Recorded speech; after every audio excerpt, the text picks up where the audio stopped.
Hey, welcome, everybody. We are so thrilled to be here today on this. What is it? Is it the 19th of June already? I can't believe it. This is a good day to be together, and we are thrilled that you're here. I am here with my good friend, Mr. Peter Stout. Peter, can you chime in on me? I am. Good morning, everybody. So great to be with you all today. I forget every time how much I love these classes. Like, oh my gosh, it's just so great. So good to be together, and we are thrilled that you are here. And we've got a lot to cover. We've got a lot to get through, and we value your time. So let me quickly jump into this because I see people already from all over. We got 1,200 people online right now with us. So let us begin. This is, in case I always say this, just in case somebody showed up randomly and doesn't know what we're doing, but this is the Acrylic Landscape Workshop and Challenge. Guys, who is excited for this? This is really fun. It is our first time doing this exact thing, and we're really thrilled about it. This is session 1. And yeah, I see somebody just said, "Hey, Jed," on there. I just caught it in the glimpse.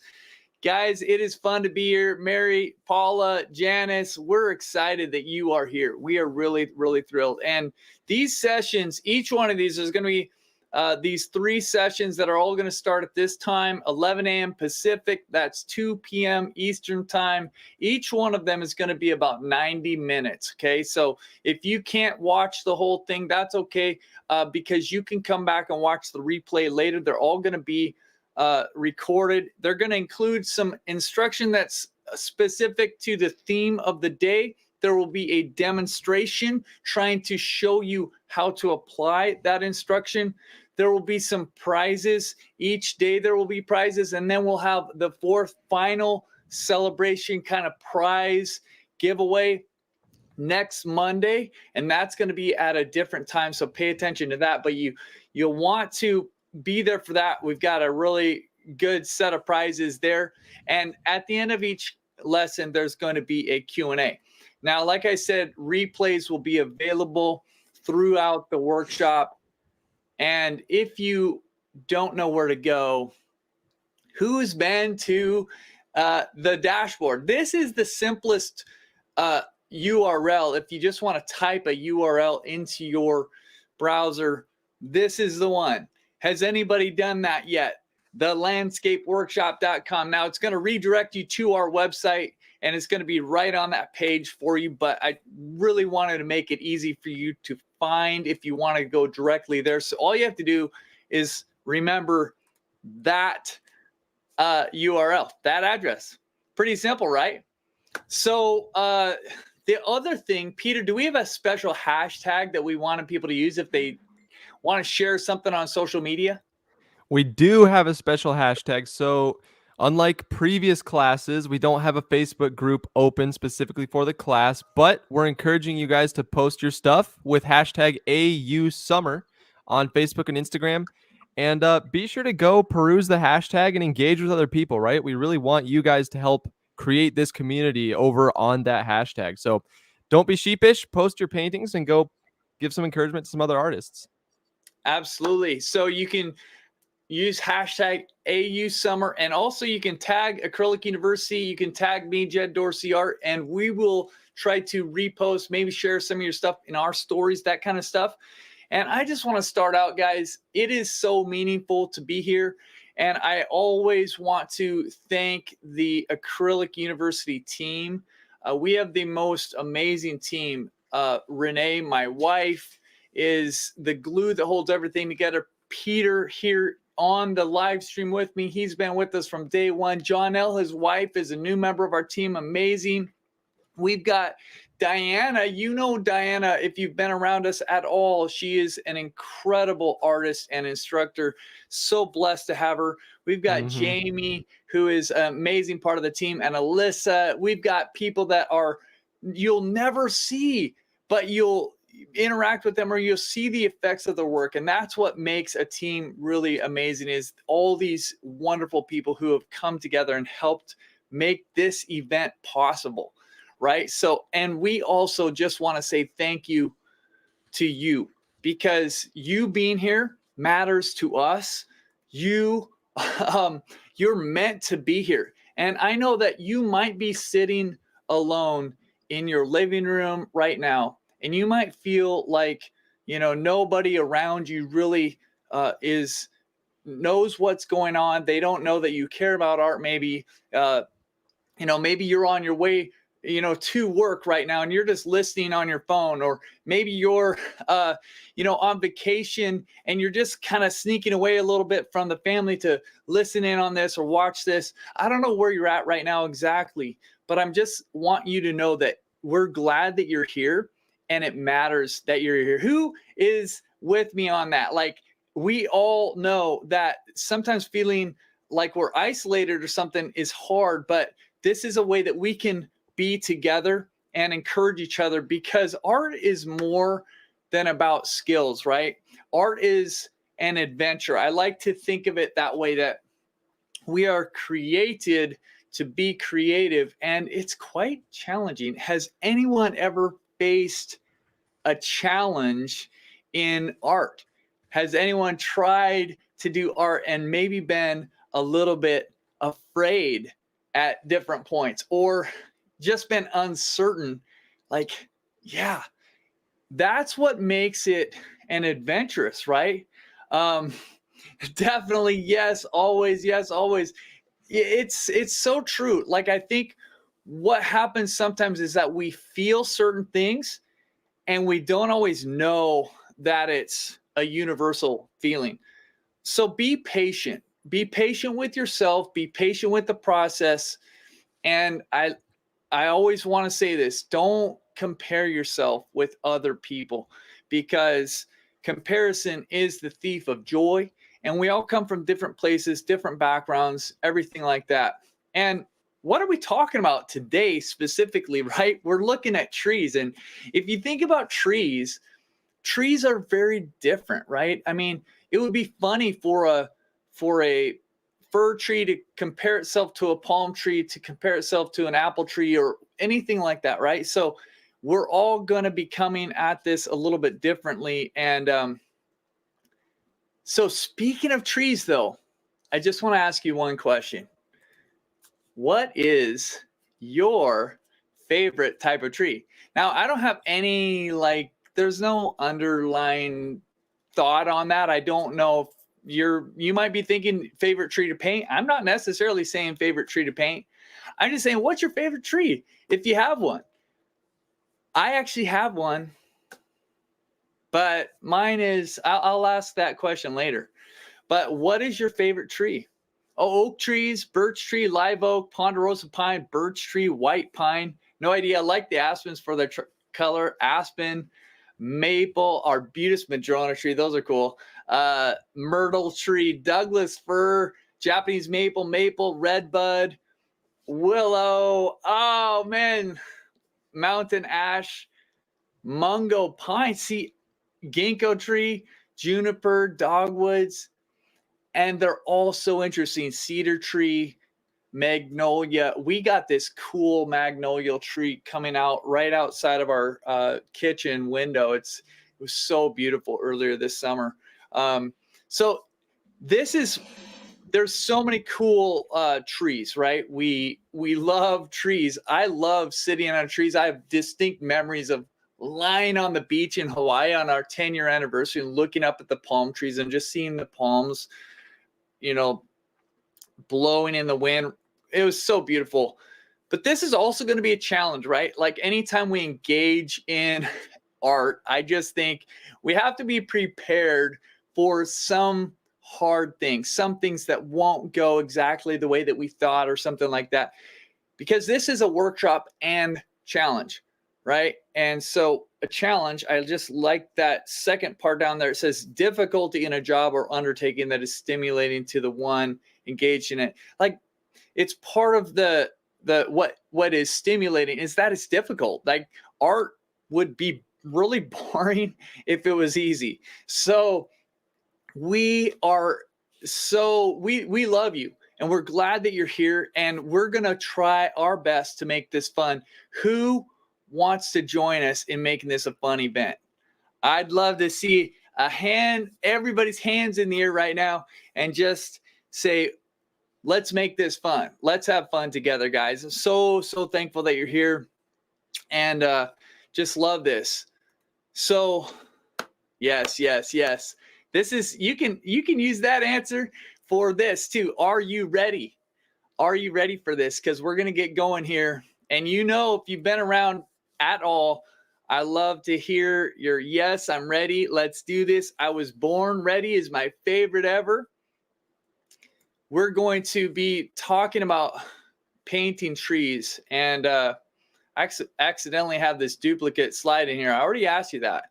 But here's what you're going to get out of today. You're going to get 3 practical ways to make the trees in your paintings, make them look more believable and beautiful. That's the goal, is to give you 3 really practical things that you can implement. And this says demonstration time, but it's actually instruction time coming up. What we're going to do is we're going to play a portion of something that we have on our site, acrylicuniversity.com. This is something that is part of our membership. And one of the reasons, just so one of the reasons we do this is that we want to give people who are not members currently a taste of what we do, because we love encouraging people. We love seeing people grow. And it's sometimes hard for people to know, well, what is the inside of Acrylic University like? What does it look like to be part of what you're doing and that kind of thing? So these workshops, these challenges that we do, they're a way for us to show things. This is actually from one of our landscape modules. Peter, are you ready to roll that?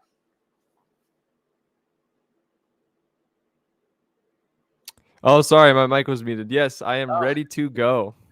Okay, awesome.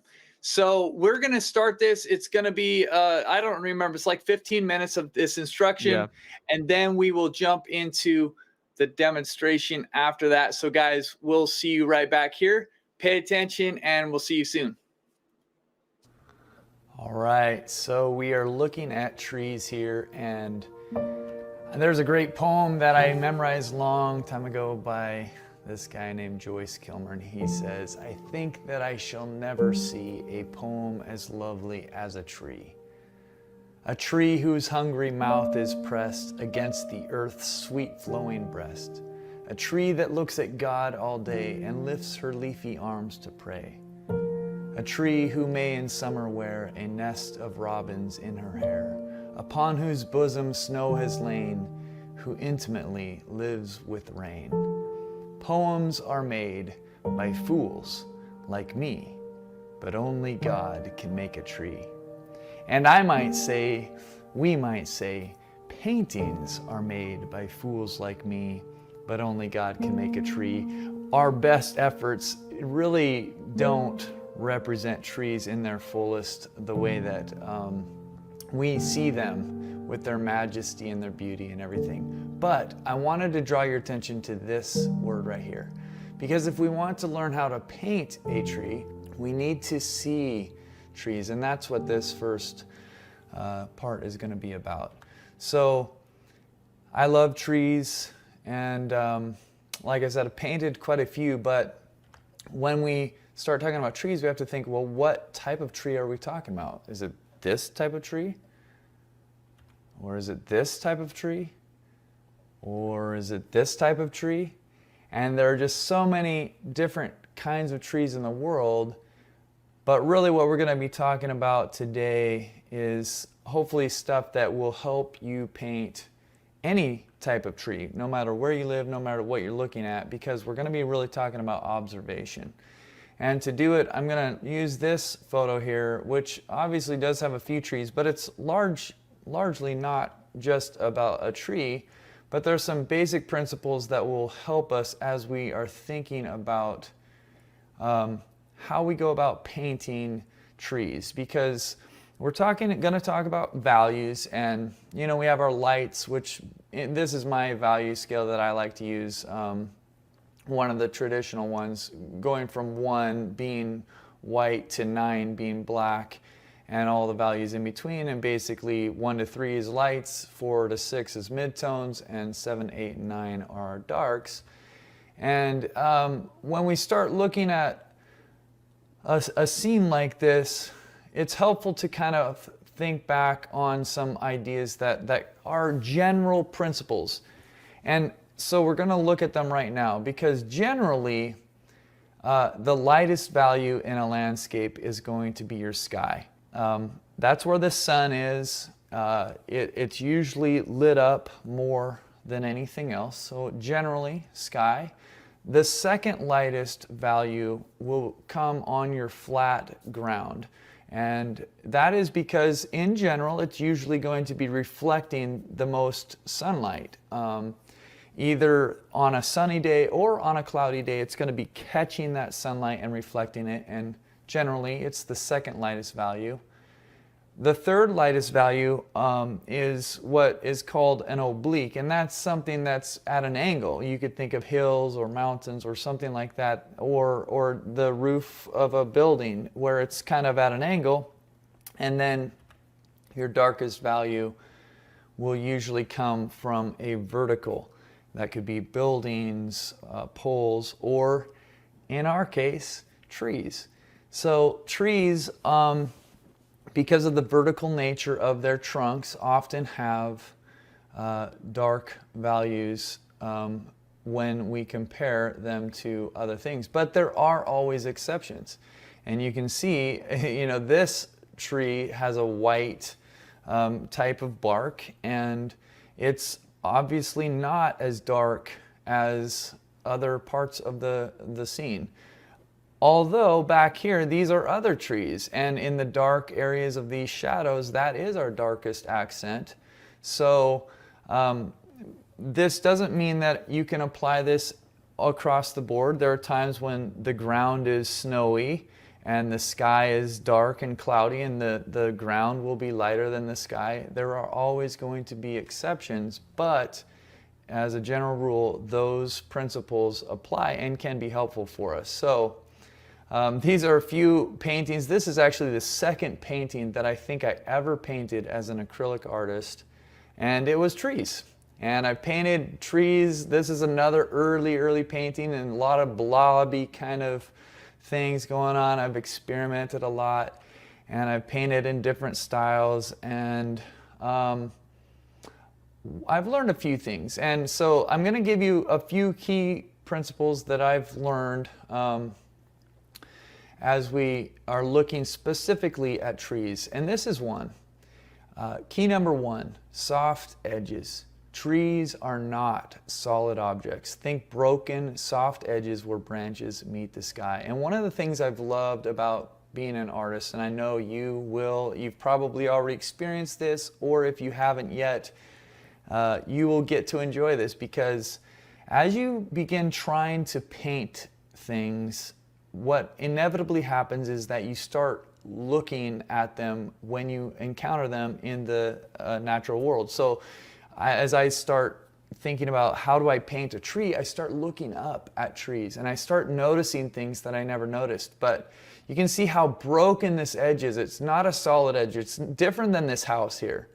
This house has a very solid edge kind of to it, but the tree is very broken. You know, you can see again, this is a very kind of hard edge compared to these trees. And even these different types of trees, these fir trees here, they still have a broken edge, a softer feel as they meet the sky. I'm going to show you a couple different artists here. This is Scott Christensen, a great artist, and you can see again just how soft the edge of these trees, these leaves, as they meet up against the sky. And this is Ovanus Berberian, another really different style than Scott Christensen, but you can see the same thing because he uses less brush strokes, bigger brush strokes, but up here at the top you can see more of a broken edge, softer transition, light shining through. See that, the scratchy nature of that brushstroke up there? Here's one of my paintings. And you can see this is something that I worked on quite a bit to try to get these edges to be softer, and back here, soft edges and soft edges.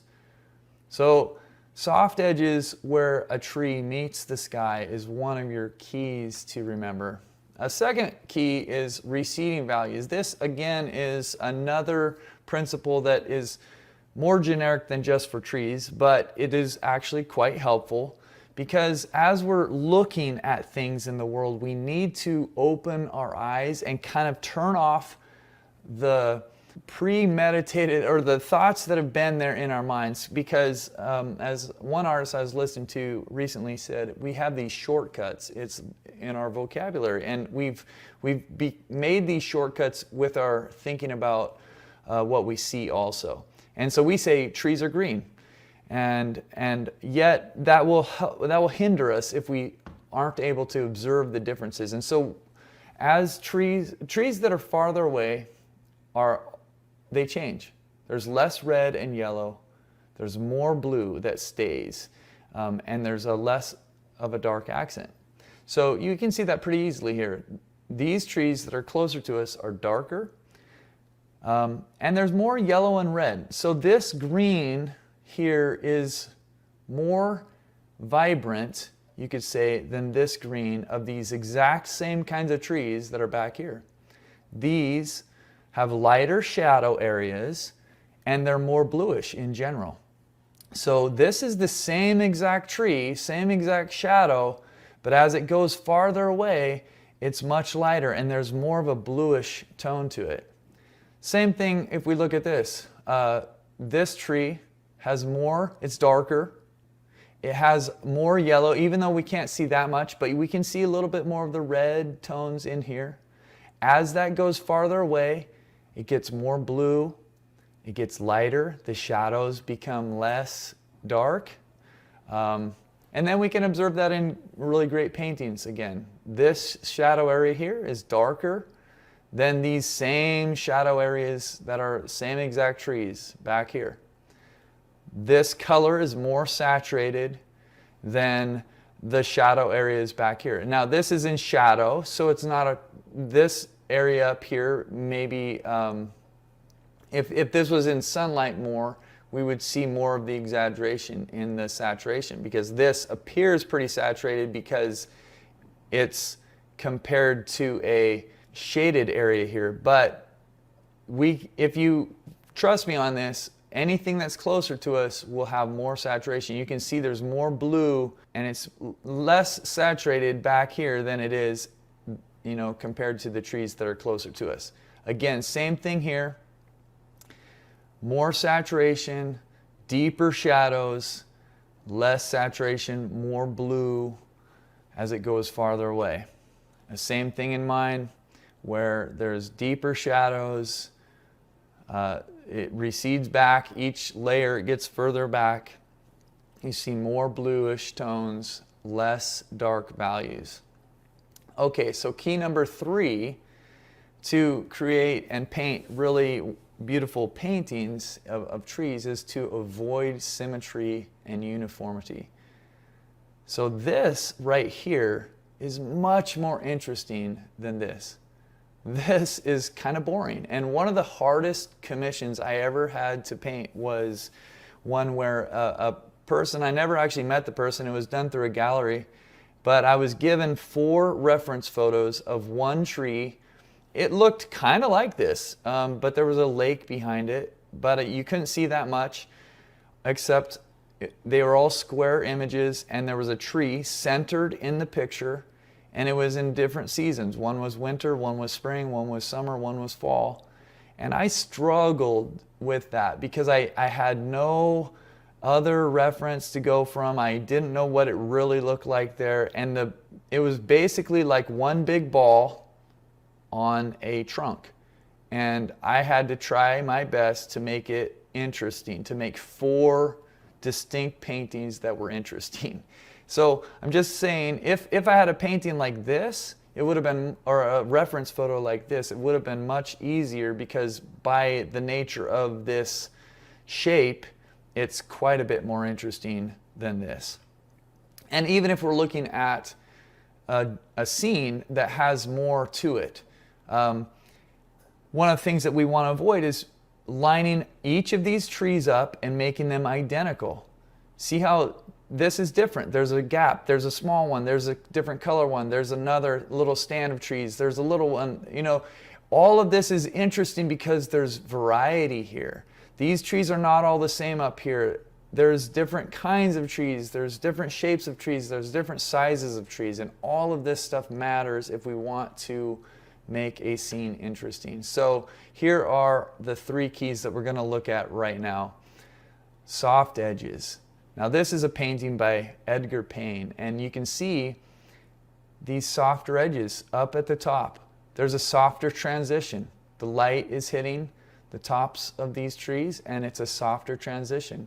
We've got receding values where these values are lighter, the shadow areas are lighter, and it's more of a bluish tone as it goes back. We can really see that exaggerated back here, where that is so much lighter than these shadow areas, and yet it's the same. There are these same trees back there, there's same shadows back there as there are up here. So and then again, avoid symmetry and uniformity. Look how interesting these trees are. Look at how different they all are and how unique, and that's what makes this painting so interesting. And that's why we want to learn from great artists like Edgar Payne. And so having these things in our minds, soft edges, receding values, avoid symmetry and uniformity, we're actually going to do our first exercise after this. Thank you for being here on this one, and I will see you in the studio.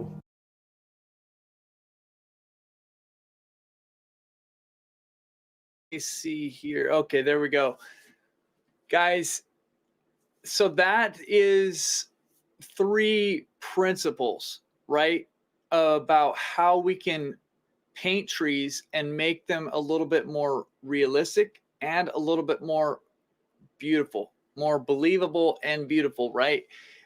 Our job as artists is not just to try to copy something. There are cameras that can do a much more accurate job of, you know, capturing a scene when it's just trying to replicate exactly what's there. What we're trying to do is we're trying to create artwork, right? And so that sometimes means we have to engage our sense of design a little bit, and a little bit of like observation and thinking about things. So had just love to hear, was any of those 3 kind of which one stands out to you as something that you might think, yeah, you know what, I think I want to work on that part. Maybe it's trying to get soft edges, and maybe it's avoiding symmetry and uniformity in it. But is there one that kind of stood out to you, like that's probably the first on my list to try to really kind of work on? I'd love to see what you guys think.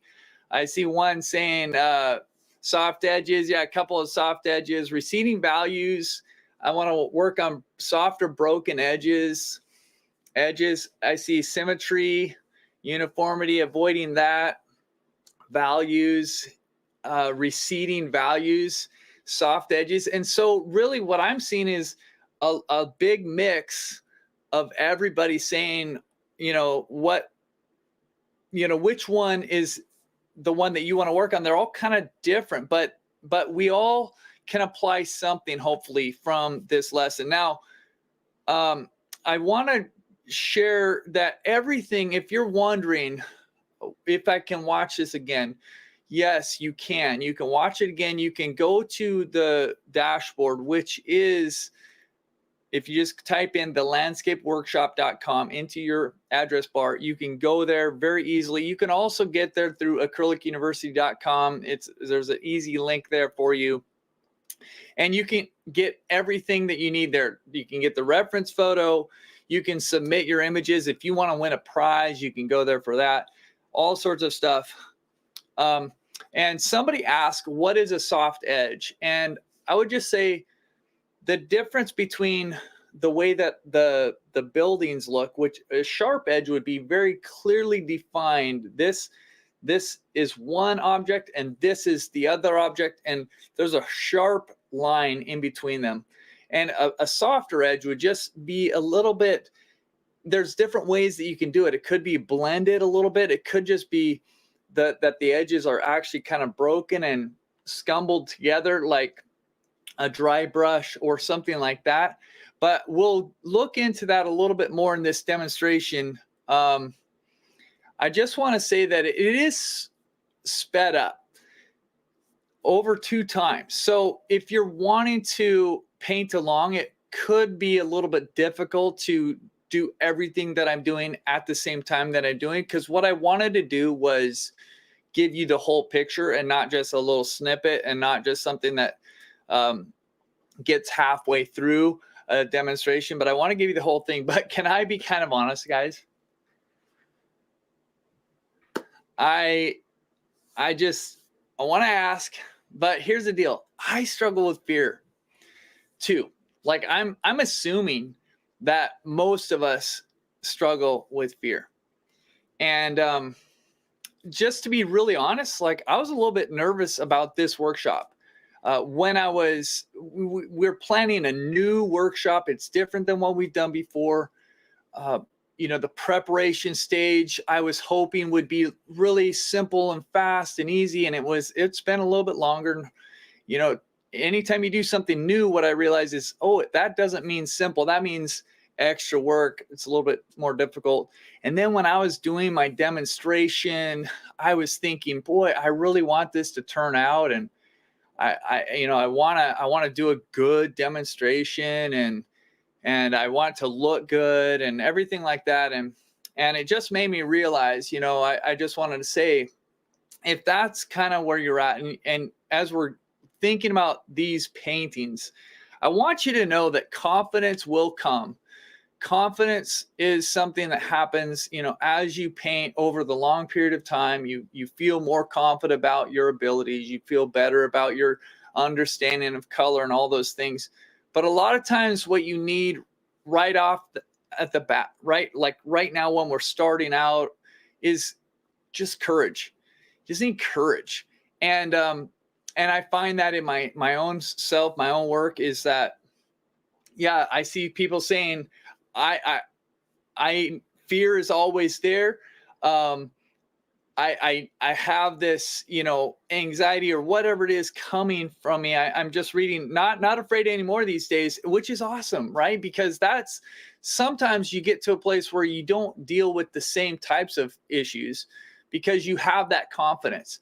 But still, for me, I find that every time I reach a new level in my skills, there's a couple things that can happen. One is you don't use those skills enough, and you might find yourself back in a place of uncertainty, and you might feel rusty, and you might not know if you can still do what you used to be able to do.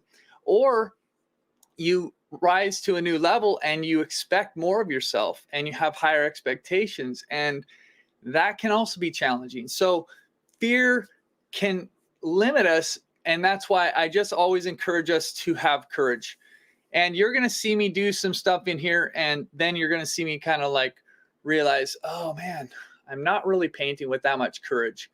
And to be honest, there are things that I would say, man, I would do it differently if I was looking, and painting this again. I'd probably approach it a little bit differently.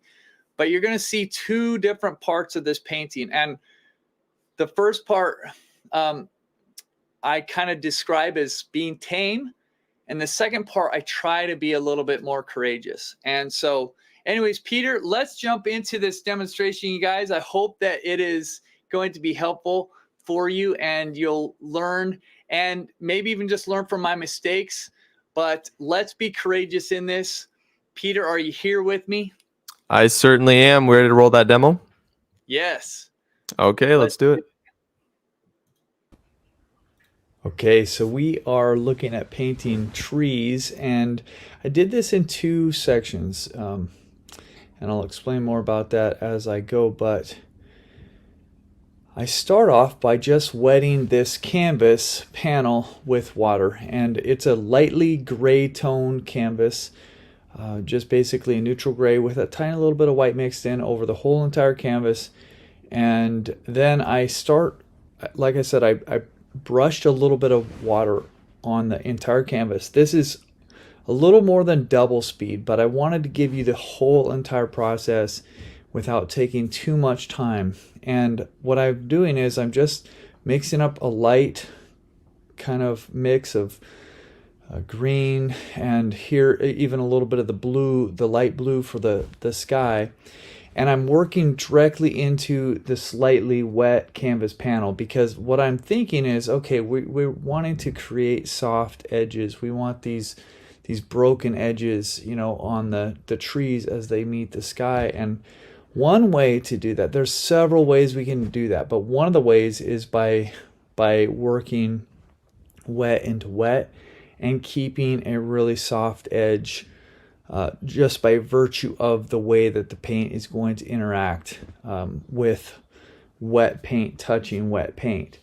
And so that's how we've started. We're just going with wet canvas and putting the basic ideas in, and then I start wanting to get the shapes, the big darks and the trees and these things in, because they kind of are the substance of the painting. So I want to, after having somewhat drawn them in, I want to establish them a little bit more.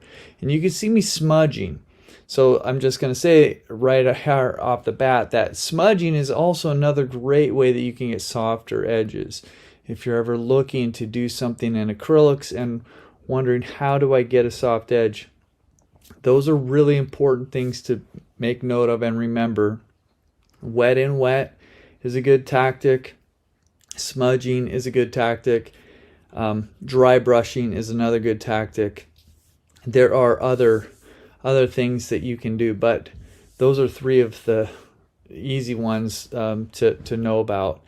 And so I'm using more of dark tones, values coming in. I've got a black, you can see a burnt sienna there. I don't use the burnt sienna. I think I screwed up and used it once or twice, but it's not on the color list, so I tried not to use it. And I'm also thinking about this idea of, okay, as these objects go back in space, as these trees, those are, I'm assuming it's very similar type of tree in the background as they are close to us, but you can see how they're way more blue than they are right close to us. So I put those in, and I start to bring in a lighter color for the sky. And isn't it neat to see how soft those edges can be?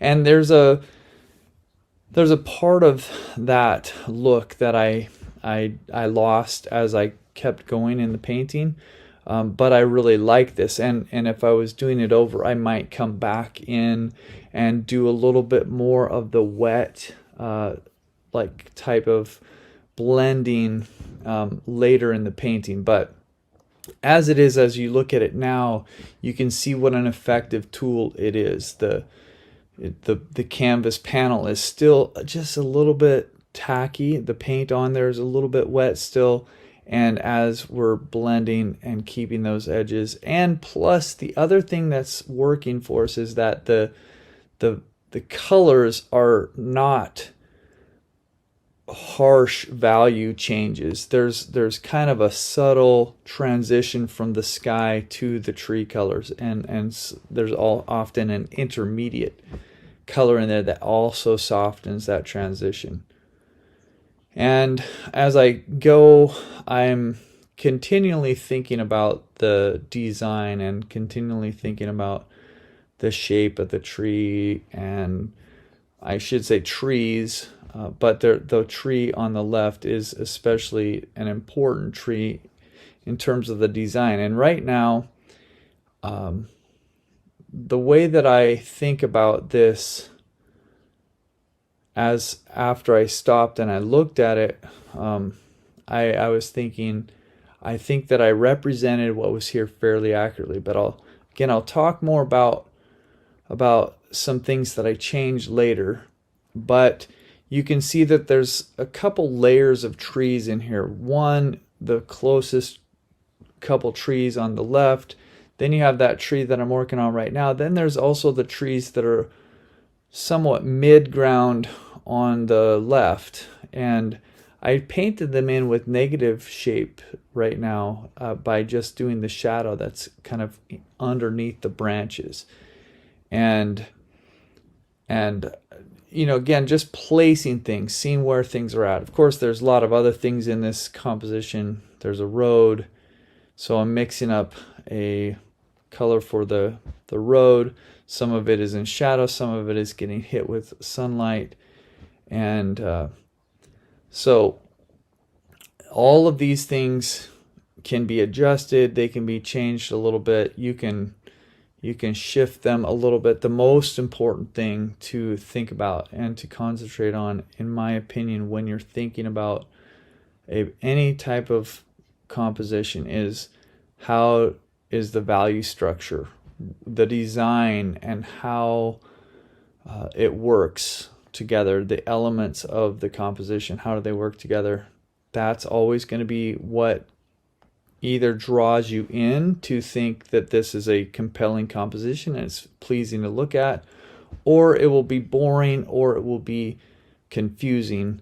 There's a number of factors in that, but my mind is almost always trying to think about composition and trying to think about how the design is going to work, or how something I'm putting down is affecting the composition. And these greens that I put in, I adjust. You can see I just adjusted that field that's in the back, and I made it a cooler type of green. I put more white in, more blue in, less yellow, because as it's further away from us, it makes more sense to me to have it be a little bit cooler in its temperature, and it will help it to recede back into the background. And there's kind of parts of this painting that I just start hinting at this stage. If you're wanting to paint along, what I recommend is not to try to copy this, and trying to paint along will be very frustrating and hard, because obviously this is like a little bit more than 2 times the speed at which I actually was painting. But if you're able to look and see what you can probably do if you don't paint along right now, is you'll see some of the mistakes I make and some of the things that I do that I end up changing anyways. So you can save yourself a little bit of time and energy by not trying to actually paint right now. But you obviously can do that, but it's just going to be very difficult to follow everything in the moment. But if you look at the big picture of it, you'll be able to apply these ideas later in what you're doing. And like I say, I change quite a bit over time, and that's part of the painting process a lot of times for me. See, even in this right now, I'm getting in and I'm using the idea of kind of carving out some of these shapes with a lighter value, because there's some leaves that are back there that are getting touched by the sun. They are lighter in value. But what I end up spending extra time on here, that I later think I was getting a little bit too caught up in the details. I have a small brush in my hand, and it's okay. It's just a flat number 6, and it's a great brush. I love that brush, but I'm a little bit too quickly into it right now. And you can see it's kind of in my conscious, because I just took it and I just scrubbed around more in a broad manner. And so I'm kind of aware of some of these things that are happening, but in the moment sometimes it's easy to get caught up in doing things in a way that may not be what you're attempting or trying to do.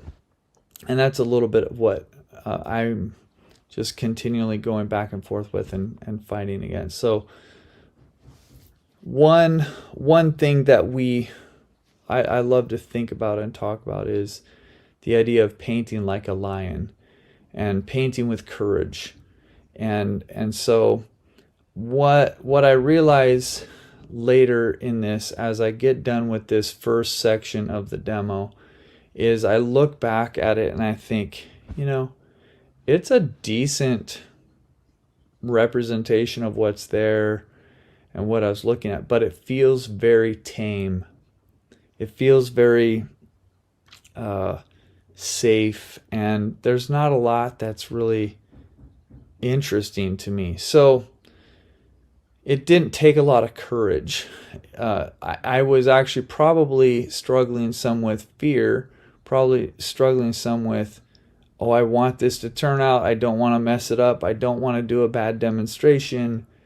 And so I'm playing it safe right now in a lot of ways. I'm just kind of trying to follow, the formula and, do something that I think will be good and make sure that I, I'm thinking through what the teaching is about on trees. Hey, we want asymmetric shapes. We want soft edges, and we want to have things recede in the background, and all these things are in my head, but I'm really sometimes just not painting with courage because I'm worried. And I also, in this, I'm thinking, okay, asymmetrical, like, okay, this tree, it's not symmetrical. It's not right in the middle of the painting, and it's not the same on both sides, that type of thing. But, it's got a little bit of a lean, and it's got this, but I'm still not super happy. Like, for me, the actual shape of it is, I don't know, it's just maybe a little bit, maybe I didn't portray it as well as I could have in my painting, but there's something about it that's lacking a little bit. So you can see I'm really working at it and trying to figure out what I could do to maybe make it a little bit more interesting. And you have, anytime you're painting trees that, vary in distance from you, you have some trees that the leaves cover parts of trees behind it. You have branches that are in front of other branches and different things like that. So part of what I'm kind of wrestling with right now is, where do these branches and these leaves cover the trees that are in front? Because there are, if you look closely at the reference photo, there are leaves that come down in front of that big tree on the left, and but then there's other parts that you can tell, oh, that tree is substantially further back in the painting, in the scene. So, trying to make it look appropriate is what I'm kind of thinking about. And I would say that I'm kind of worried about. I'm thinking that this is part of where the painting starts to be really tame. It starts to be really predictable or something like that. And you can see I end up just coming in and saying like, man, these lines that I'm putting in are not compelling. I had a part of that just became a really straight line up to the top, and I knew that it wasn't really accomplishing what I wanted. So I'm doing my best with this to make it a little bit more compelling, a little bit more interesting. And a lot of that is just the shape. It's just, how does this dark object here work inside of the composition? What is interesting about it? You can have repetition. You want you want variety and repetition in a painting. You want, it's like this interesting play of ideas that you're going for. And sometimes it just comes down to what you like. Do you want to experiment with something? Do you like the way something looks or not? Because if you just are trying to keep every rule, it's going to limit you a lot. You're going to probably not paint with a lot of joy and enthusiasm because you're just worried about the rules. But what we all need to remember is that the rules are tools. Like Diana says, sometimes the rules are tools, and they're there to help us. They're there to help us problem solve oftentimes. And to have in the back of our mind, we have a tool belt of things that we carry around with us. The more that we learn, the more that we grow. And you're not going to use every tool for every job, but they're there when you need them. And so what I think in certain cases is you go along and you are working, and you might see something that is not working correctly, and you realize that you need to pull out a tool. And that's what happens in this painting for me, is that I am kind of in the back of my head wondering, maybe questioning certain things as I'm going, and later I think about these tools. Okay, asymmetric trees, and I start thinking about that tree on the left and thinking, could it be more interesting? And that's what helps me think about it. And but like, I wouldn't necessarily pull out every tool I have. I'm just really thinking about these ones for this lesson. And then there's a lot of other tools that we have that when there's a problem, you can grab them and go, okay, now we need to bring that out. And so I'm bringing in some darker values. I'm bringing in some tree leaves that now will cover over some of those branches. And part of the reason I'm doing it at this stage is because I felt better about some of the shapes, but I wasn't 100% on some of the shapes either, like the tree.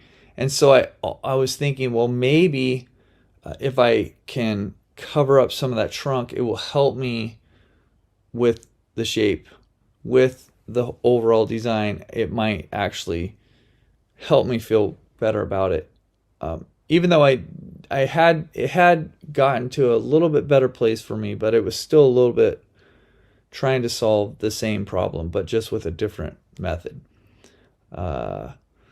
This tree in the middle ground has a sunny side and a shady side. So I was putting in some more color on the shady side. And then I'm adding a little bit of reflected light on the trunk of the tree, because that tree on the left isn't in the light, but it is getting a little bit of reflected light on it.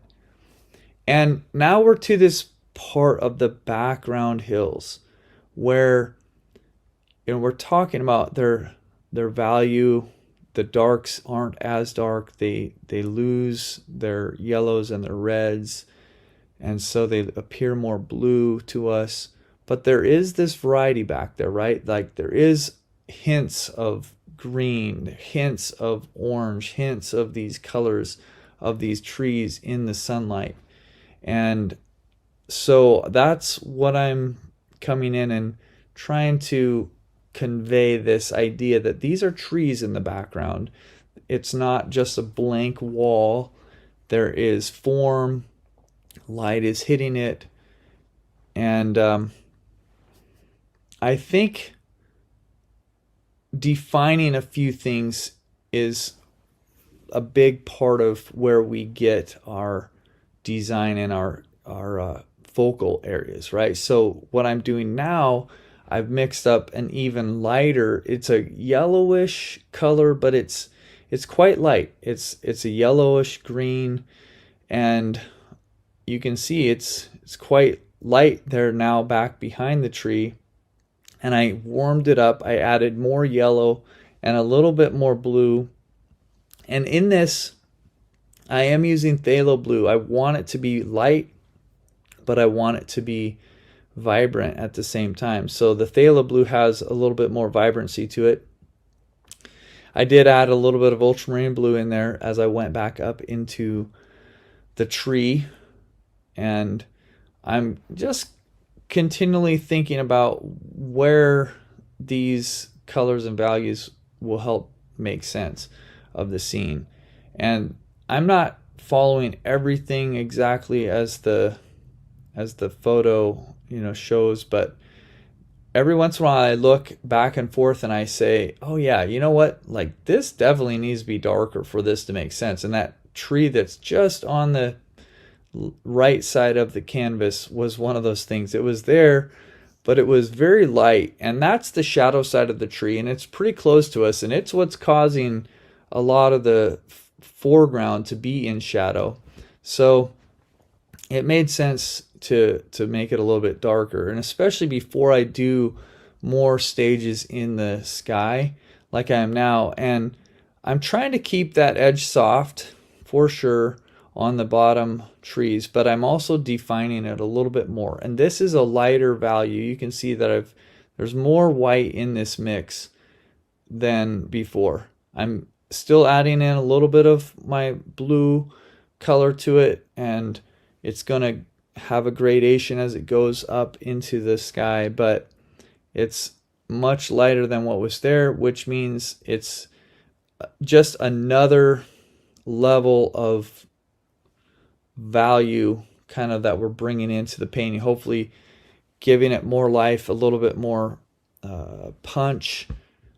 And every once in a while I do something stupid where I wipe with my finger and I have a bunch of paint accidentally still on my finger from something that I had wiped before, or somehow I got paint on my hand and I end up spreading more paint instead of wiping paint away. But you can see that I'm kind of carefully shaping that tree, and I'm thinking about these things. I'm thinking about, is this design, is it asymmetrical? Like, is this working? And as I sit and look at it, I think that tree in the middle, I think I liked it at this stage pretty well, and I liked it in the end pretty well. But there still could have been some things that I might have done a little bit different. I think that there was a time early on where it had more volume on the right side. It went out that way a little bit more, and I looked back at that later and I thought, actually, I kind of liked that. So there's always something that you can change. Well, oftentimes there's something that you can change. You can make it a little bit different, and it might be a little bit more appealing. But I'm thinking consciously about these ideas, like, okay, these branches are touching the sky. We can see through these branches. They're not solid objects. These leaves are small little things, and so how can we make them appear to be what they are? And variety matters to me. As I go, I try to get the colors. Green is not just one basic green, right? There's warmer greens that have more yellow in them. There's cooler greens that have more blue in them. And there's all sorts of various, is it kind of a grayish green, or where does it lean? Is it super vibrant? How saturated is each of these colors? And I'm also thinking about shaping that middle tree a little bit here with some of that background hill, and just wondering. I'm also, you can see I'm going to change the shape of that trunk a little bit, and I've got a dark value there that I actually kind of bend the trunk a little bit back to the right so that it has a little bit more interest in that. But these are small decisions. And as I made that darker, I also thought I should bring in those fence posts. I was not sure if I wanted to have the fence posts in. I wasn't going to. But then after I made the tree trunk a little bit darker, I wanted to have something else in there that had kind of that same darkness. And there's a lot of things in painting over time that, you know, I looked at and I was like, I think I would probably maybe cover some of those fence posts a little bit more with some brush or something like that, some of them.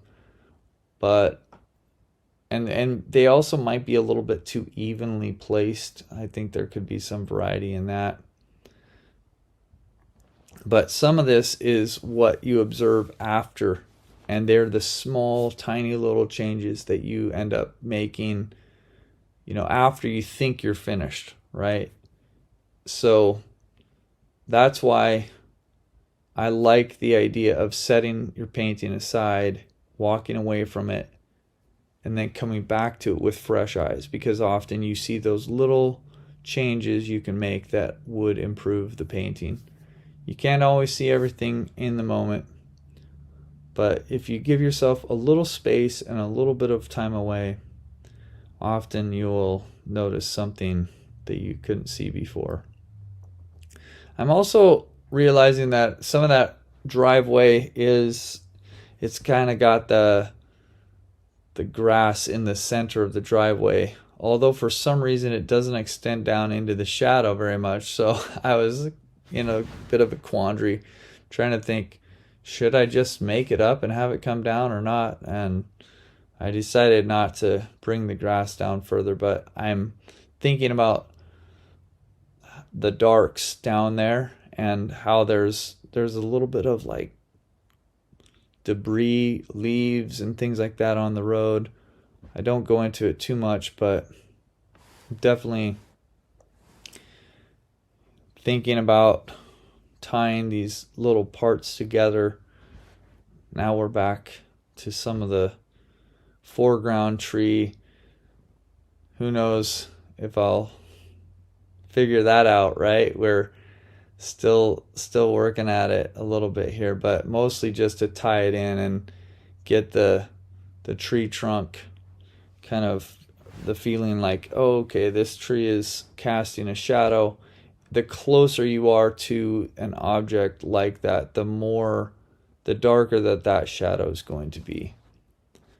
And anytime that there's an extended little break like that where I'm not doing something, you know that I'm standing back and I'm looking at my painting and I'm thinking about it. And this is the first time where I looked at it and I was like, you know what? This painting it's tame. It's boring. It's like it doesn't have that much life, in my opinion. It doesn't. It's not doing what I want it to do. And I was like looking at the color of the sky and I thought, man, maybe if I made the sky more yellow, maybe that would brighten this painting up. Maybe it would bring a little bit more life. So I'm changing the sky from more of a blue overall, and I have a very light yellow and it goes up into a little bit deeper yellow, and then it actually I end up mixing a little bit of blue into it. So it kind of turns green, maybe a blue-green up at the top, a light blue-green. But this is where I think I was starting to think, man, I don't feel super, wonderful about this demo. And, the insecurity of, man, I wanted to do a better demo than this is starting to kick in. But I'm also aware that I don't want to take 5 hours. What am I going to do with a 5-hour demo, trying to get something perfect? And the problem is that when you start getting worried about being perfect with something, you start doing all sorts of little things. And so what I'm finding myself doing is I think at this point there's these little things that I'm like, oh, maybe this little thing will will make the painting better. Oh, maybe this little thing will make the painting better. And it's not that they couldn't help and they couldn't improve. But what ends up happening as I look at this more and more is I start realizing that the problem isn't one little tiny area like I'm doing. Like, I'm thinking about the asymmetry of this right now. I'm thinking, okay, I want to make sure that this tree matches up with what I was teaching about. I want to make sure that it's not symmetrical. How am I going to do that? Sometimes it's the outside shape, and sometimes it's the inner shape of a tree that can differentiate it. So, I'm working on this. But when I get through some of these little details and I stand back and look at it, it's more clear to me that it's not a little thing that is bugging me about it. Even though the painting is fine, it's okay, it's reasonable. I didn't set out to paint a reasonable painting. I didn't set out to paint something that was tame. I wanted to paint with courage.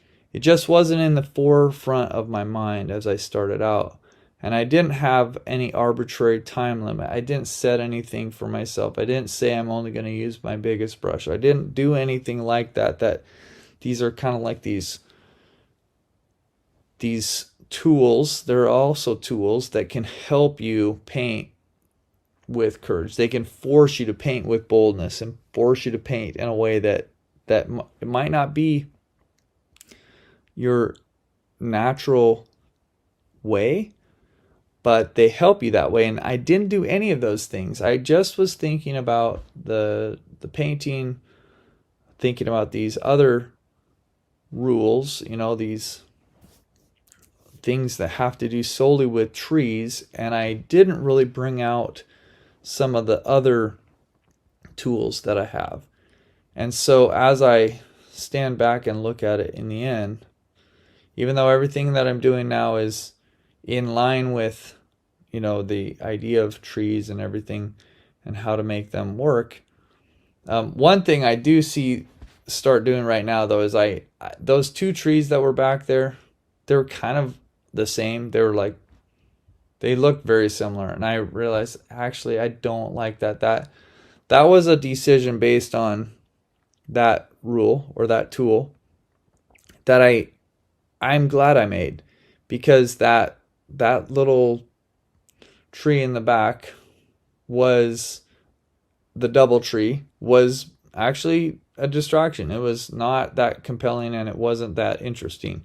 So by changing, I think it did make it a little bit better.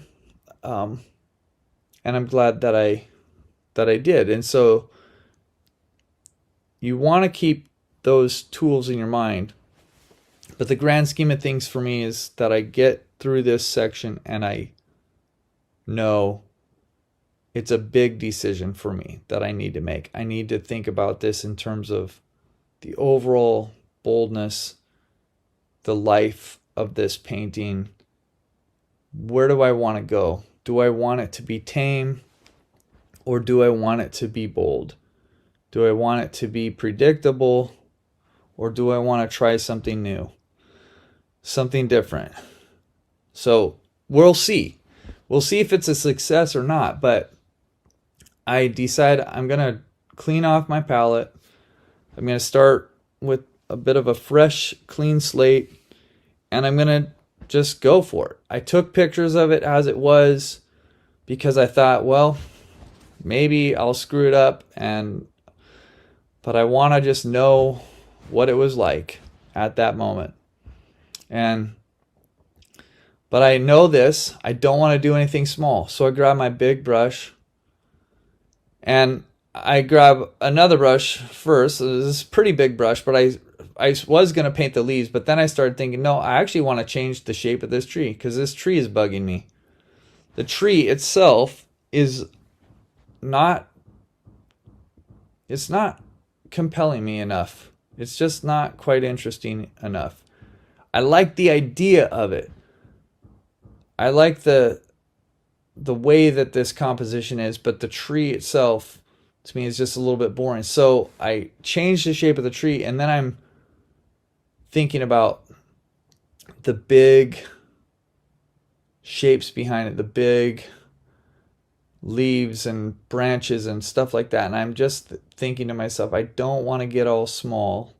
I don't want to get all, too caught up in this. I want to be big. I want this to be more bold. And so I'm very intentionally not using smaller brushes. I only have one brush right now in this mix that's the larger one, so I'm not using it for everything, but I'm not using a small brush either for these parts, and I'm not super happy with everything that I put down for the tree. So I'm still working on it. I'm like, okay, is it this shape? Is it this shape? Is there a second kind of part to the tree back there? And eventually I get there, but it takes a minute. And could it be different? Could it be better? Yeah, it probably could. Like, it probably, again, there's probably more than one way that you could change it and have it be something that you like. But I definitely like what is happening at this stage. I like more of the feel of this, even though it's a little bit rough. It's a little bit, it's kind of, there are parts to it that aren't very refined at all at this moment, but the overall gist of it I like better. And that's what matters, right? Is that when you look at your painting, it gives you some sense of satisfaction, some sense of joy, and hopefully it accomplishes that for somebody else, but you're not necessarily trying to please other people in your art. You're actually just expressing something that is inside of you. And so I read the definition of expressionism, which is a type of art. It's like impressionism, but you have expressionism also. And what was interesting was that expressionism is the emotional response. It's trying to convey not what is necessarily right in front of the artist, but it's the artist's emotional response to that. And I thought that was kind of an interesting idea. I wouldn't say that I'm necessarily an expressionist painter. I'm probably a combination of an impressionist and an expressionist, because I don't always just paint what I see. I often will add something that I want to add because of the emotional component. And so some of this, I add more color. I add a little bit more yellow and orange, a little bit more vibrancy to it than what I see in the picture. But that's what I was wanting to see in this painting from the beginning. I wanted to see the bigger brush marks. I wanted to see some of this. I didn't necessarily know it at the beginning. I didn't think this through so much in the beginning. But when I did what was tame and what was there, I was bored, and it wasn't compelling to me.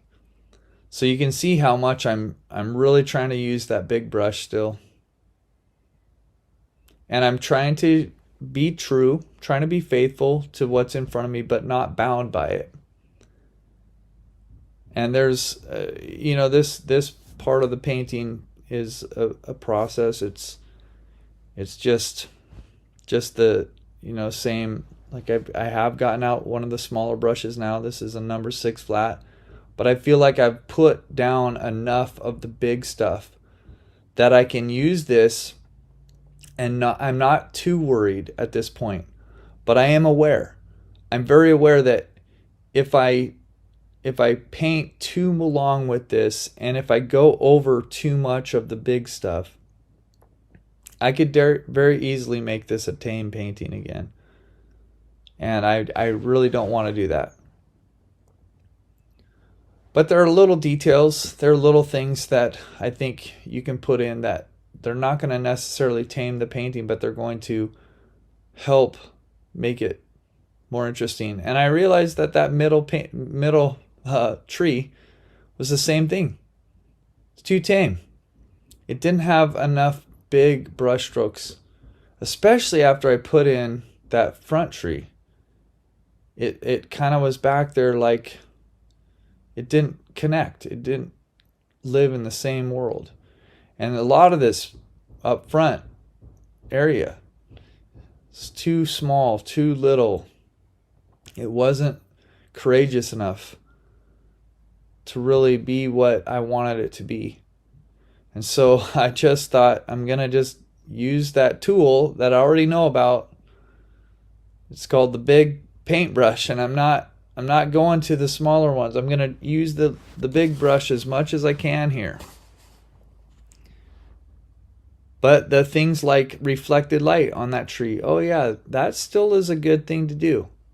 You know, courage doesn't negate other design ideas. You still want to be aware of, you know, the things that you already know about color and values and shape and design.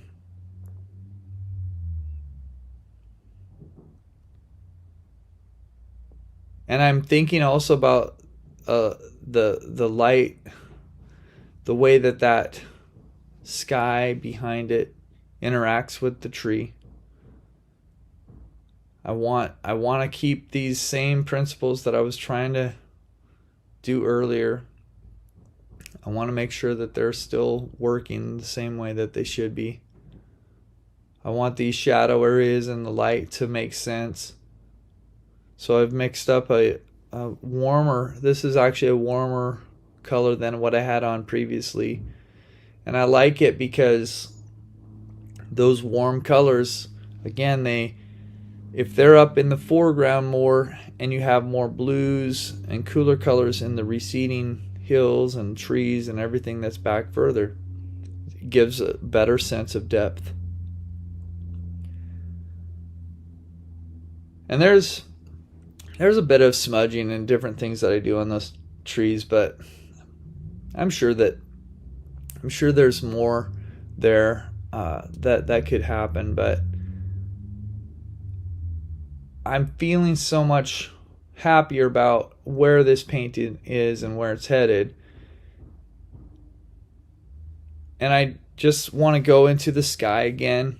And I'm thinking about the value of the sky, and I actually lighten it again one more time. This time I'm pretty much using titanium white by itself. I squeeze out a little bit more lemon yellow because I know that it's going to need to mix in with that, because I kind of still like the idea of the yellow sky. And I'm still smudging quite a bit. Like I said at the very beginning, if I was to do that tree again, what I might add in a little bit here would be some wet into wet technique. I might take a bit of water or some medium and go over that a little bit, and then see if I can get a little bit of mixture happening with just kind of the wet paint mixing together. And I think that would be an interesting fun thing to experiment with, because I really liked it at the beginning, and it's not in there now, and I would like to see what that would do. But I don't think of that until after the fact. So really what I end up doing here is I just am still trying to get softer edges by smudging and through smaller dry brush kind of brush strokes and things like that. And this looks very fast, but these brush strokes are I'm thinking about them quite a bit, and I'm looking at them because I want them to be placed well. And again, I'm coming in and trying to make the tree asymmetrical and interesting, thinking about where these branches might be inside of the tree. I don't want to cut branches off. I don't want to do that whole thing. That's so easy to do when you shape something with a negative color. Like I'm using the sky to shape that tree, but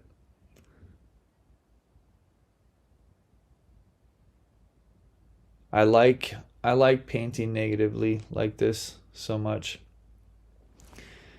It's just a kind of thing that I remember one person saying with a tree like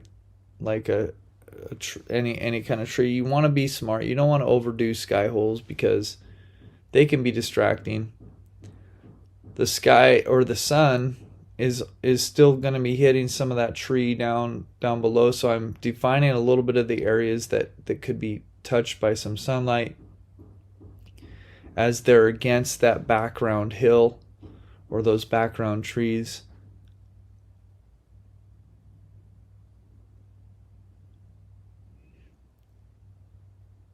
And I'm doing little things, and I'm very aware because of the way that the first half of the painting went, the first 2/3, 3/4 of the painting, and how it got tame and a little bit boring for me. I'm pretty conscious of avoiding that this second time around. I like really don't want to have to start over again and try to get bold again.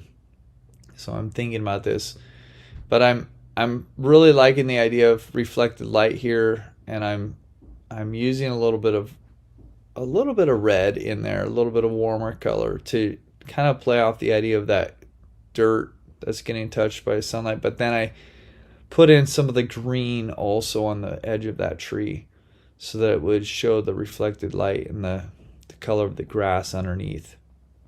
Anytime you have an object that is shaped like a tree or a cylinder or something like that, it's going to have reflected light often on well, it depends if it's getting hit by direct light, but sometimes you can see the light hitting it on both sides, and it can be different colors depending on what's around it.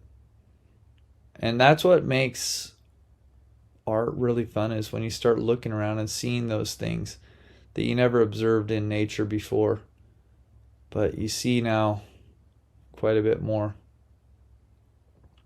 Once you start painting, changes the way that you look at the world.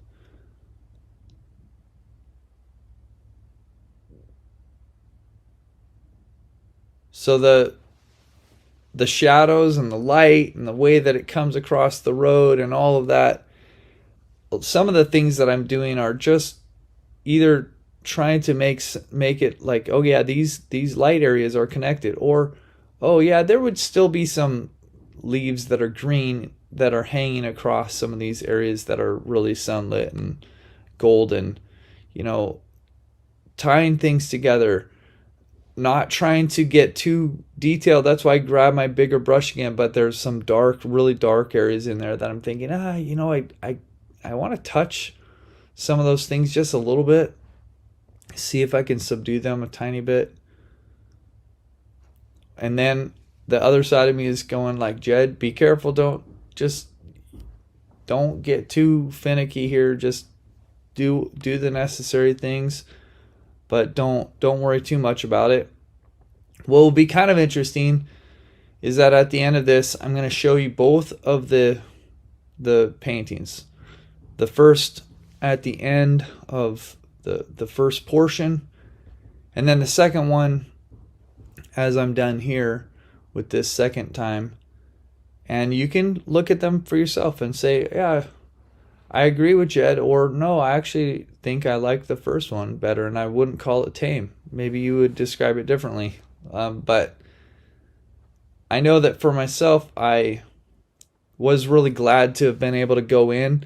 I love acrylic paints for the reason that you can change something so quickly and so easily. Half an hour before they were, I totally different painting, right? Different look, different feel. Which one do you like? But these are trees. They're there for us to marvel at, to sit under, to gaze under, and fortunately we have the joy of painting them as well. So I hope that you enjoyed this. Hope it was informative and helpful. Even my mistakes, even having to start over and do it again, it was fun for me. I hope you had a good time too.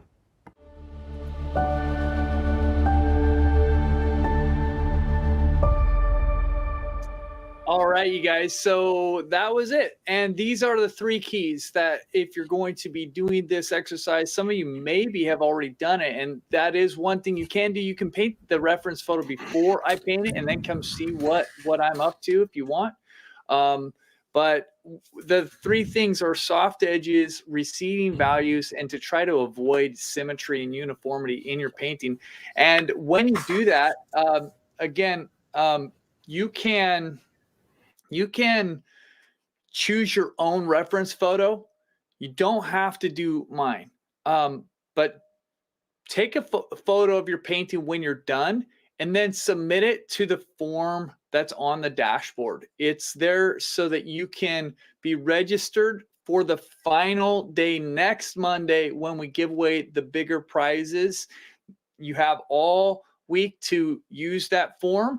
And if you submit 3 paintings, which is the number that we have for you, you will have 3 chances to win rather than just 1. So the more times that you submit, up to 3 times, you'll be entered to win on Monday. And also, again, if you have a hashtag AU Summer, use that and we might be able to see you. You can look at each other's work as you go on to Instagram or Facebook, things like that. And one thing I wanted to add with the hashtag, someone asked if you have to use the caps, and you do not.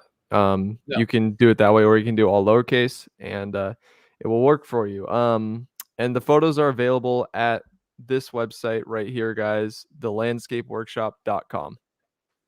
Yep. Yeah, for sure. We're going to have the next session on Wednesday. Make sure you come for that. It's going to be another great time. And on Wednesday, you're going to be able to learn from Diana. It's going to be so awesome talking about water, all things related to water. It's going to be a wonderful time for you. So it is time for the giveaway right now. And I have actually here on my computer, I have pulled up a let me just get out of here and get to it. But we have a fun little wheel of names thing right here. I'm going to see if this will show up for you guys. Let me see if it works. Okay, look at that wheel of names here. There we go.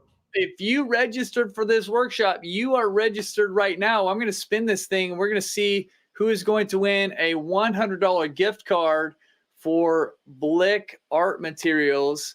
And if you happen to live in Canada or somewhere, we'll just give you $100 credit towards a store in your area.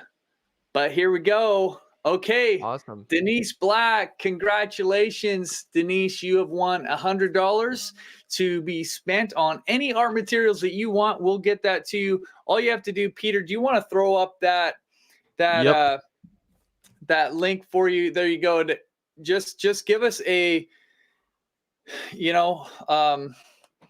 an email and we will verify you and get your address and all the kind of stuff that we need for you to be able to get your prize.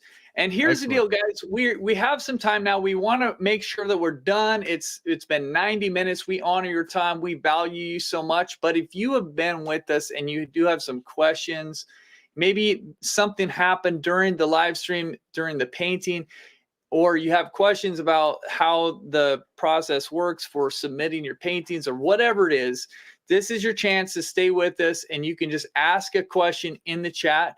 Peter might already have some questions that he's starred and that he can bring up for us right now. But you guys, this is your chance. If you have to leave, we love you. We believe in you. We're glad that you were here with us, and make sure you come back on Wednesday and we'll have another great session with Diana. But we're going to jump into this Q&A time.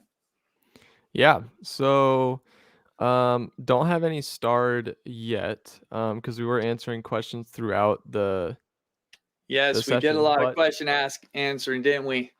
Yep, but I did put slow mode on, and we're gonna go ahead and answer some questions. We'll try to be kind of quick with them. Do you always start with a gray background? No, I don't always start with a gray background.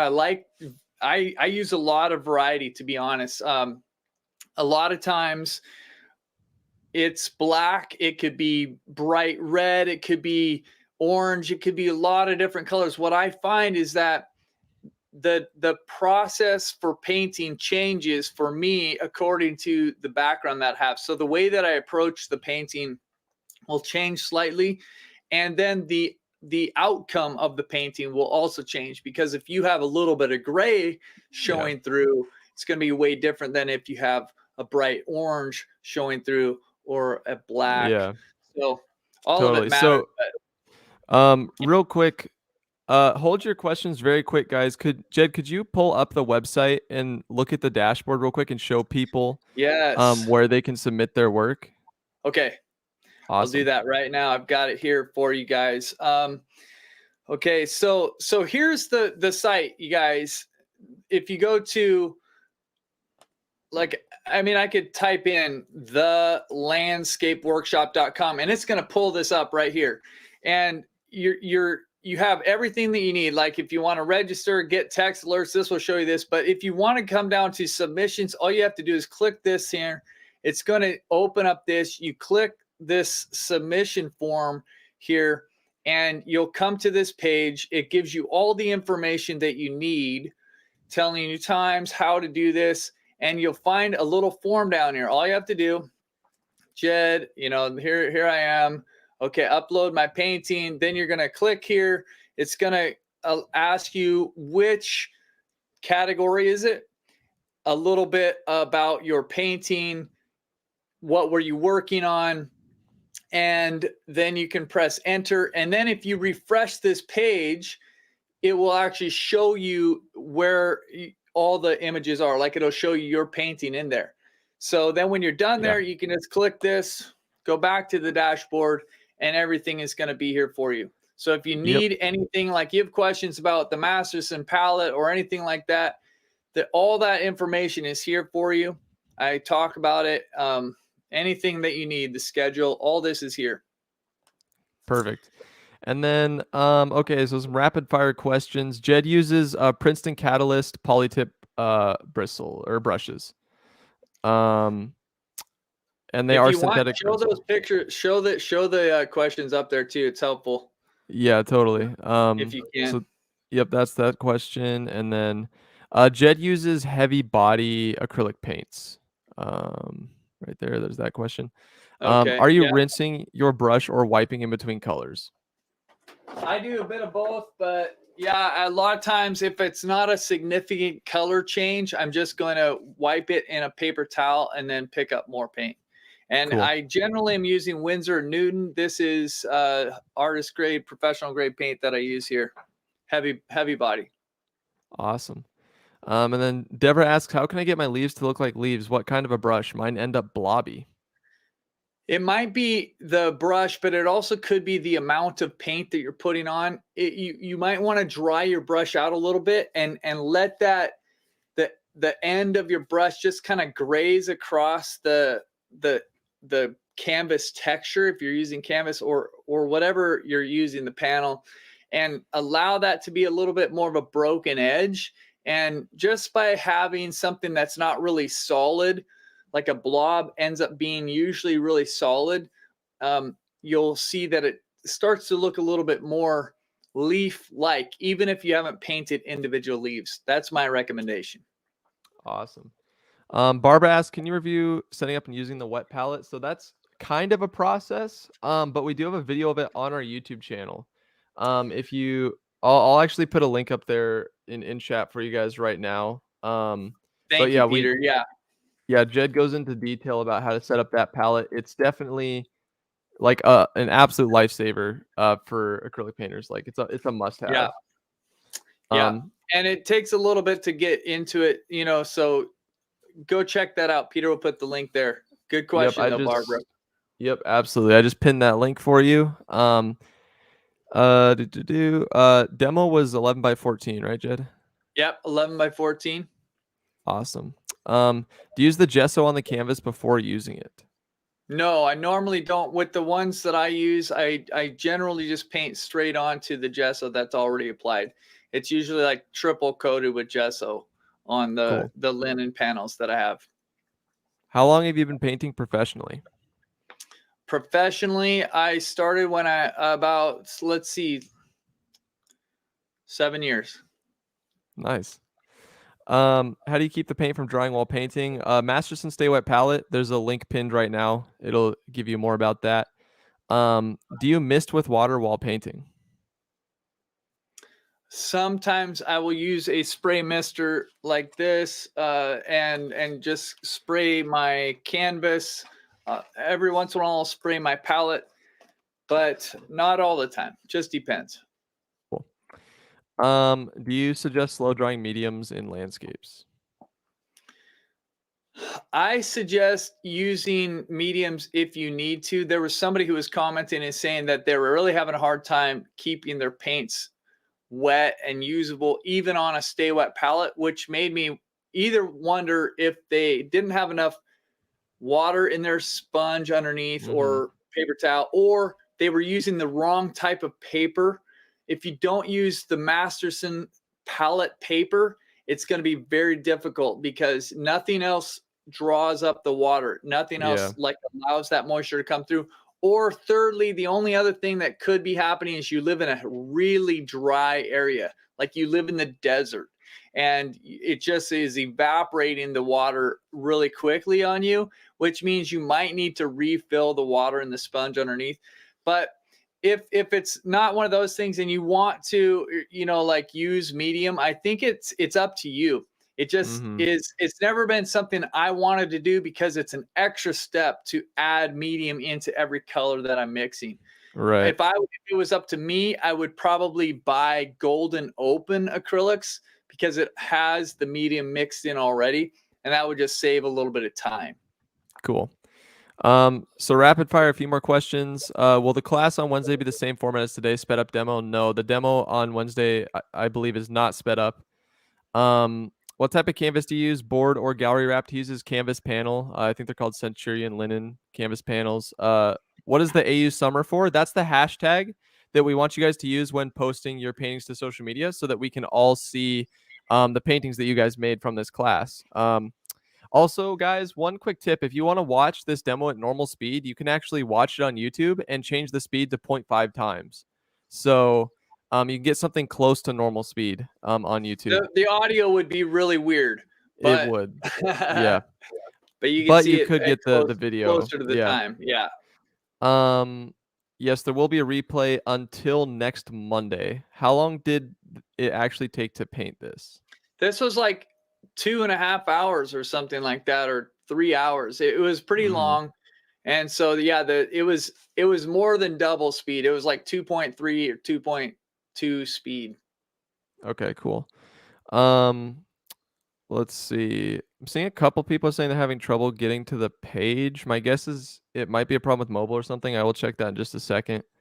But Joan asks, are you ever going to teach at the Scottsdale Artist School? Go talk to them, because I have talked to them several times myself and they've never responded to me. So yeah, I go there every year when I'm in Scottsdale. I'd love to go there and teach. So yeah, I'd love people to say, hey, you need to get Jed Dorsey to come here. Me and Diana, we'd be happy to teach there. So absolutely. Do us a favor and you can put in a good word. Thank you. Oh, okay. This comment a while ago. Sorry, I didn't get back to it, but somebody asked, I'm wondering about drying time. Do you let your layers dry in between, or are you basically working wet into wet? At the beginning of this painting, I intentionally put water over the whole canvas, and then I was really working as fast as I could to keep it wet. And so it was a lot of fluid stuff happening, mixes that were wet, and I'd put a wet paint right on top and it would kind of mix.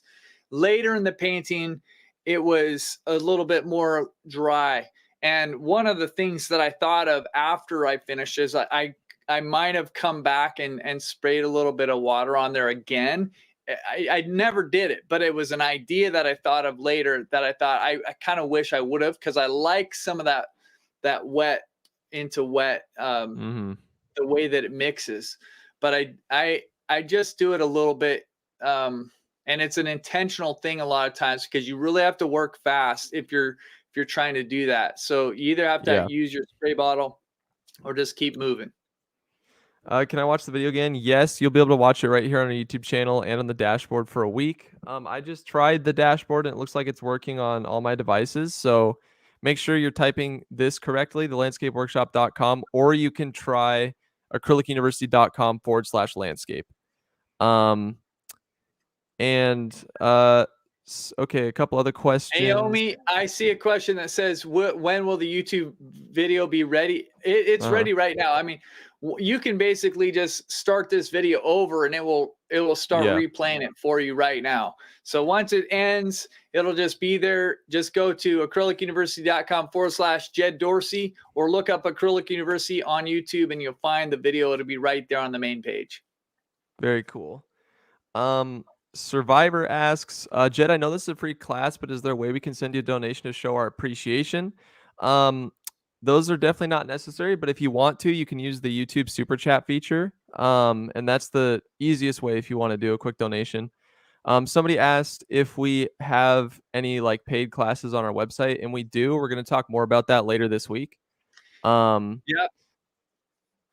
So, we got a whole membership, and we're actually opening up our membership this week. We usually do these in conjunction when we're going to open up our membership, because this is our best way of introducing people to what we do.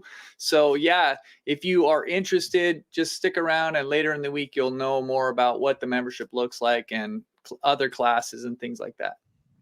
Awesome. How can I see what other workshops are offered on AU? Good question. We'll provide more information about that later this week. Let's see. Okay, somebody asked, how do you dispose of the water when you're done? The acrylic paint water when you're done? I can't remember if we have a video about that, but we've learned some really great things over the years. And one of them is to use, there's two main things that come into my mind. One, you can let it sit for a while. So empty it into a larger container and let it just sit for a while. The other thing that you can do is use something like a filter. I have a friend who actually uses paper towels. Somehow she has some kind of basket set up, and she uses it's like either cheesecloth or like paper towel or something, and it just kind of catches all the residue. I've heard of people using coffee filters also, which is another really great way to do it. And what you're really trying to do is just keep the residue from flowing through with the water. The water's going to be clean once it catches the lot of the residue, and then you can just throw out the water and toss the residue into a garbage. Awesome. Do I teach in California? I would be happy to, but I don't have anything like that happening right now. If you have a cheaper canvas, do you have to prep it with something else? If it's a very inexpensive canvas, what I would do is, if it feels like it's not, if the paint is not adhering well or something, you might want to get an extra layer or two of gesso. I have never really had that happen, except for a few times where there's almost like a film on top of the canvas, and it does make the paint bead up. So I would just pay attention to the way that the paint is adhering to the canvas. If it is beading up in any way, then yeah, go ahead and try to put on another layer of gesso. Awesome. Let's see. Thank you so much for this. Getting excited about painting again. That's awesome. That makes us so happy. That makes us so happy, you guys. We love you. We are thankful that you're here, and we believe that you are creative. We know that you have so much inside of you. And so I know that a lot of times what happens is that we get disconnected from that creative part of us, and sometimes we just get discouraged, and we don't really feel like we can do the things that we would like to do with art. But the goal of art is just to do it, right? The goal, that's what I think. It's just like art is the joy of art is creating. And so I really hope that this does, if you've been stuck for however long, I hope that this encourages you and inspires you to get out your paints again and do something creative, because you've got it inside of you. Yeah. Awesome. Do we have to log in to access this class? No, you definitely don't. I'm gonna go ahead and pin the link for that, actually, for the dashboard. So yeah, That's if you guys great. click that Yeah. link or click head to thelandscapeworkshop.com, either one, we'll take you right to the dashboard and you have full access to the whole class. This was awesome. I will definitely need to rewatch before I paint my own version. That's totally fine. There's nothing wrong with that. That's awesome. Take all the time you need to let it soak in.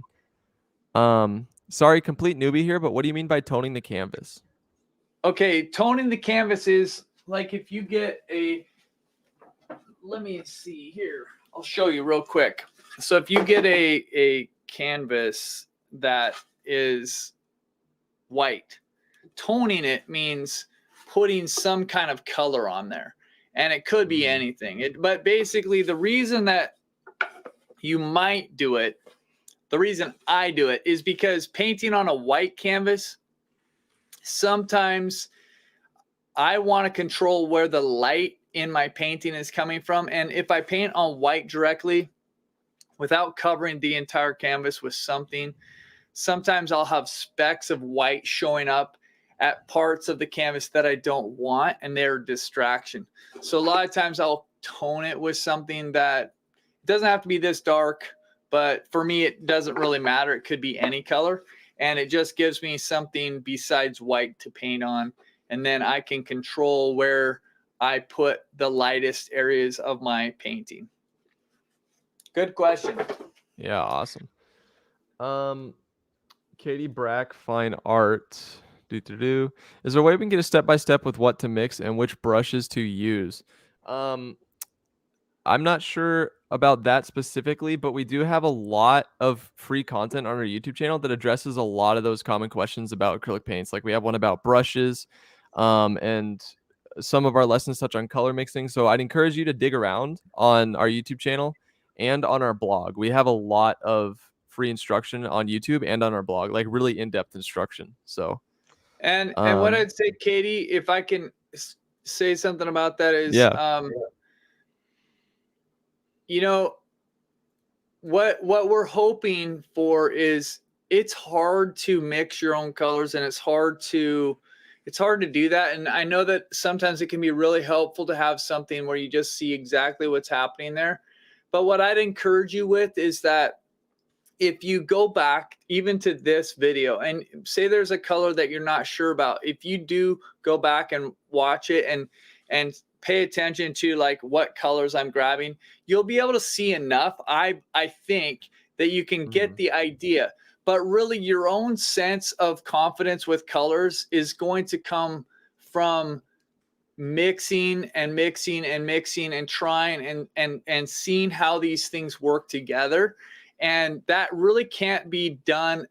You'll never really get there without just a lot of it on your own, just kind of like seeing, okay. And that's why we use this limited palette, because you're going to learn more from simple colors. Like you have a yellow and a red and a blue, and how do they work together? And if you want to make these colors that are a little bit more nuanced, how do you get there? How do you try to get there? And I think that you'll find yourself feeling probably a little bit frustrated, and it's hard, it's challenging, but if you stick with it, you're going to be happy, and you're going to learn more about color, and you'll find some really good success once you put in that effort and time. Awesome. Katie Kennedy, thank you. Completely new to this. Yeah, you're totally welcome. Oh, you're totally welcome here. She says, what is gesso? What is gesso? Yeah. Gesso is a, let me see if I have some, it's right here. Gesso basically is a usually white paste that you can cover your canvas with, and it's like a primer. It makes the canvas really able to receive the paint. So think of it like a primer. Yeah. Awesome. Can't find the reference photo on the dashboard. Please show how. So if you just go to the dashboard and click on day 1 trees, there's a button over on the right that says download reference photo. Right here. Day 1 trees. If you're on a mobile, you would go down underneath the video, and you don't click on the actual photo. You click on this thing. It's going to pull it up for you, and you can right click on that, save it, do whatever you need to. Awesome. Do you use a limited palette, and if so, what colors do you use? Yeah, so I have a limited palette. If you go back to the video, you'll actually see a little text image. If you're on a mobile, it's probably impossible to read, but there's a little image up there above the palette that says the colors that are on my palette. And I have titanium white, I have cadmium yellow light, I have naphthol red, which is similar to cadmium red, I have ultramarine blue, and I have a phthalo blue, and I have Mars black. And I didn't really dip into it very much, but I also had a burnt sienna on there, but I tried not to use it because it's not on the actual supply list. Cool. Do you recommend buying lemon yellow color? It can be a good color, but I prefer cadmium yellow light normally because it's a little bit more versatile. Awesome. But if you only have a lemon yellow, you can still follow along just fine with the instruction and stuff like that. I see somebody who just said that acrylic painting paper is also a good alternative. And that I would just say that because if you're starting out practicing, you don't always need to buy canvas, right? Canvas will generally be a little bit more expensive. You can get things like pads of paper and other alternative things that are really useful when you're learning, just to, hey, you can just paint, not feel like you are investing a ton of money into each canvas, that kind of thing. So good idea there, Mary. Thanks. Very cool. Well, you guys, that's about time. I hope that you had a good time. I don't think there's any more questions that I see right now, but we will be back here on Wednesday. We appreciate you. We love you. Peter, do we have anything else that we really should tell people? I don't think so. Except if you need anything like submission forms, reference photos, anything like that, just go to thelandscapeworkshop.com and you'll find everything you need there. Also, we just really appreciate your guys' positivity and encouragement. And we know that there are a lot of you here who are new to acrylic painting or painting in general, and you're totally welcome here. And we're super glad that you're here. And there's a lot of free content for you guys to dig into, both on our YouTube channel and on our blog, acrylicuniversity.com/blog. So, yeah, that's all I have to say, I think. Okay, and I'll just say this too. If you have other questions that you're just lost, you need a little bit of extra help, don't be afraid to email us at support@acrylicuniversity.com. That also is a good way to go if you can't find it. But go to landscapeworkshop.com.